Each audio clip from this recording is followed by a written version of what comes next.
Option buying பொறுத்த வரைக்கும் நம்ம ஃபர்ஸ்ட் புரிஞ்சுக்க வேண்டிய விஷயம், அப்போ ட்ரெண்டை கண்டுபிடிக்கிறதுக்கு நம்ம ஈஸியாக பண்ணணும்னாக்கா நம்மளால மார்க்கெட்டில் மொமெண்டம் இருக்குதா இல்லையா என்றதை, மொமெண்டம் இருக்கு, ட்ரெண்ட் இருக்கு, பட் ஆனால் மேலே ஒரு நல்ல ரெசிஸ்டன்ஸ் இருந்ததுனாக்கா Bollinger Band பொறுத்த வரைக்கும் அது வந்து லைக் volatility, அதுதான் உங்களை உண்மையாவே ஒரு ட்ரேடரா மாற்றும்.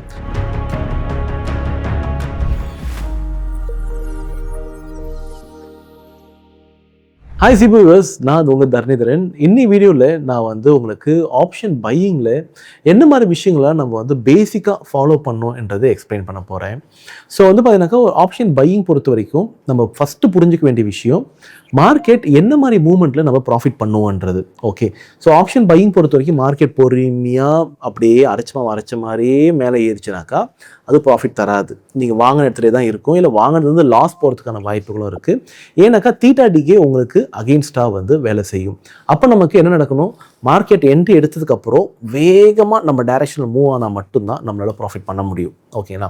ஸோ அப்போது அந்த மாதிரி விஷயங்களை நம்ம எல்லாத்தையும் அட்ரஸ் பண்ணுறதுக்கு நான் ப்ராக்டிக்கலாக யூஸ் பண்ணுற ஒரு செட்டப்பை உங்களுக்கு நான் இன்றைக்கி ரொம்ப டீட்டெயில்டாக எக்ஸ்பிளைன் பண்ண போகிறேன்.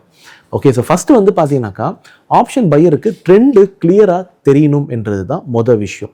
அப்போ ட்ரெண்டை கண்டுபிடிக்கிறதுக்கு நம்ம ஈஸியாக பண்ணணும்னாக்கா சூப்பர் ட்ரெண்டை யூஸ் பண்ணி நம்மளால் ஈஸியாக ட்ரெண்டை வந்து ஐடென்டிஃபை பண்ண முடியும். இப்போ வந்து ஒரு கேண்டில் வந்து சூப்பர் ட்ரெண்டுக்கு மேலே இருக்குனாக்கா அப்போ நம்ம அதை அப் ட்ரெண்டாக கன்சிடர் பண்ணிப்போம். அதே மாதிரி கேண்டில் சூப்பர் ட்ரெண்டு கீழே இருக்குனாக்கா அதை நம்ம டவுன் ட்ரெண்டாக கன்சிடர் பண்ணிப்போம். ஸோ நான் அந்த வீடியோ ஃபுல்லாகவே வந்து பார்த்தீங்கன்னாக்கா அப் ட்ரெண்டுக்கு மட்டும்தான் உங்களுக்கு டிஃபைன் பண்ண போகிறேன். அதுக்கப்புறம் ஆப்போசிட்டாக நீங்கள் போட்டிங்கனாக்கா டவுன் ட்ரெண்டுக்கான ஸ்ட்ராட்டஜியுமே நீங்கள் கான்ஃபிகர் பண்ணிக்கலாம்.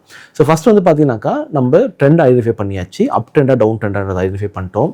அண்ட் நெக்ஸ்ட் வந்து பார்த்தீங்கன்னாக்கா மார்க்கெட்டில் மொமெண்டம் இருக்கணும். அதாவது நம்ம எப்படி சொன்னோம் பார்த்தீங்களா, எடுத்த உடனே வேகமாக நம்ம டைரெக்ஷனில் மூவ் ஆனால் மட்டும்தான் நம்மளால் ப்ராஃபிட் பண்ண முடியும் என்றது.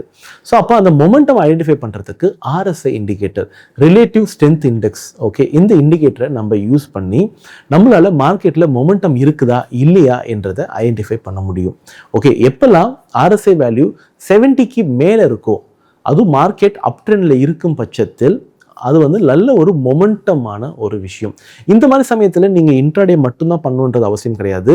ஸ்கேல்பிங் ஸ்ட்ராட்டஜிஸுமே இந்த இடத்துல உங்களால் கான்ஃபிகர் பண்ண முடியும். அதாவது ஸ்கேல்பிங்க்கு வேண்டியது என்னது, வேகமாக இருக்கணும் கேண்டில்ஸோட மூவ்மெண்ட், அதே மாதிரி நம்ம டைரக்ஷன்லேயும் இருக்கணும் என்ற பட்சம் தான். இந்த ரெண்டு தான் ரொம்ப இம்பார்ட்டண்டான விஷயம் ஸ்கேல்பிங்க்கு. இதை ரெண்டுத்தையுமே வந்து நம்ம அட்ரஸ் பண்ணாக்கா சூப்பர் ட்ரெண்டை வந்து நம்ம யூஸ் பண்ணலாம், ஆஸ் வெல் அஸ் வந்து மொமெண்டம் கண்டுபிடிக்கிறதுக்கு நம்ம வந்து RSI வந்து யூஸ் பண்ணலாம். ஓகே, இது ரெண்டாவது விஷயம். ஸோ அப்போ மார்க்கெட்டில் ட்ரெண்ட் தெரிஞ்சிச்சு, மொமெண்டம் இருக்குது. அண்ட் நெக்ஸ்ட் நமக்கு ரொம்ப முக்கியமான விஷயம் என்னன்னாக்கா மார்க்கெட்டில் ரெசிஸ்டன்ஸ் அண்ட் சப்போர்ட் லெவல்ஸ்க்கு வந்து நம்ம கண்டிப்பாக ரொம்ப இம்பார்ட்டன்ஸ் கொடுத்தாகணும். ஸோ இப்போ நம்ம பார்த்தீங்கன்னாக்கா நமக்கு வந்து ஒரு ரெசிஸ்டன்ஸ் லைன் இருக்குது. இப்போ ரெசிஸ்டன்ஸ் நம்ம எதை வச்சு கண்டுபிடிக்கலாம், பிவோட் பாயிண்ட் வச்சு கண்டுபிடிக்கலாம். பிவோட் பாயிண்ட்ல நமக்கு வந்து R1, R2, R3 ஒரு ரெசிஸ்டன்ஸ் லெவல் இருக்கும். சப்போர்ட்டுக்கு வந்து S1, S2, S3 இருக்கும். ஸோ எப்பெல்லாம் மார்க்கெட் வந்து ஒரு லெவல் ஆஃப் ரெசிஸ்டன்ஸ் ஆவது மார்க்கெட் வந்து உடைச்சிருக்கும், ஓகே, அப்போதான் நம்ம வந்து அந்த ட்ரெண்ட் வந்து நல்ல கண்டினியூஷன் ஆகும் என்றது வந்து முடிவு பண்ணலாம். ஏன்னாக்கா மொமெண்டம் இருக்குது, ட்ரெண்ட் இருக்குது, பட் ஆனால் மேலே ஒரு நல்ல ரெசிஸ்டன்ஸ் இருந்ததுனாக்கா அங்கேருந்து மார்க்கெட் திரும்ப கீழே ரிவர்ஸ் ஆகி வரதுக்கான வாய்ப்புகள் ரொம்பவே அதிகம். ஸோ அப்போ அந்த மாதிரி சமயத்தில் நம்ம என்ன பண்ணலாம்னாக்கா நம்மளோட ட்ரேட்ஸை வந்து அந்த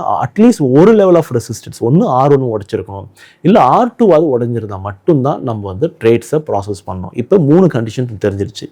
4வது ரொம்ப இம்பார்ட்டண்டான ஒன்று, என்ட்ரி எப்போ நம்ம எடுக்கணும் என்றதை வந்து நம்ம வந்து டிசைட் பண்ணோம்ல. அப்போ அந்த என்ட்ரி எடுக்கிறதுக்கு வந்து பார்த்தீங்கன்னாக்கா நம்ம வந்து Bollinger Band வந்து யூஸ் பண்ணலாம். ஸோ Bollinger Band பொறுத்த வரைக்கும் அது வந்து like volatility based indicator. And ரொம்ப முக்கியமாக வந்து அந்த அப்பர் Bollinger Bandக்கு மேலே கேண்டில் போய் க்ளோஸ் ஆகுதுனாக்கா நமக்கு வந்து லைக் Bollinger Band வந்து 20,2ன்னு சொல்லுவாங்க. அந்த 2 என்றது வந்து ஸ்டாண்டர்ட் டீவியேஷன் சொல்லுவாங்க. ஸோ 1 ஸ்டாண்டர்ட் டீவியேஷனுக்குள்ளார மார்க்கெட் வந்து 68% டைம் வந்து மார்க்கெட் வந்து அந்த ரேஞ்சுக்குள்ளே தான் இருக்கும். 2SD 95% வந்து மார்க்கெட் வந்து அந்த ரேஞ்சுக்குள்ளே தான் இருக்கும் சொல்கிறாங்க. அப்போது அந்த அப்பர் Bollinger Bandக்கு மேலே ஒரு கேண்டில் க்ளோஸ் ஆகுதுனாக்கா இந்த 95% டைமுக்கு இருக்கிற கேண்டிலை விட இந்த கேண்டலுக்கு ஒரு இம்பார்ட்டன்ஸ் இருக்கு என்றது தான் யதார்த்தம். அப்பர் Bollinger Bandக்கு மேலே எப்போ கேண்டில் க்ளோஸ் ஆகுதோ அப்போ நம்ம என்ட்ரியை வந்து எடுத்துக்கலாம். அண்ட் ஸ்டாப் லாஸ் வந்து நம்ம ஆப்வியஸ்லி நம்ம சூப்பர் ட்ரெண்டை வச்சுப்போம். அண்ட் அந்த சூப்பர் ட்ரெண்ட் வந்து நமக்கு ஸ்டாப் லாஸ் ஆக்ட் ஆகும். ஃபஸ்ட்டு என்ட்ரி எடுத்தோடனே அது ஸ்டாப் லாஸு, சப்போஸ் என்ட்ரி எடுத்து மார்க்கெட் அது மேலே போச்சுனாக்கா இந்த சூப்பர் ட்ரெண்ட் ட்ரையல் ஆகிட்டே வந்து நமக்கு ஒன்று காஸ்ட் வரலாம்.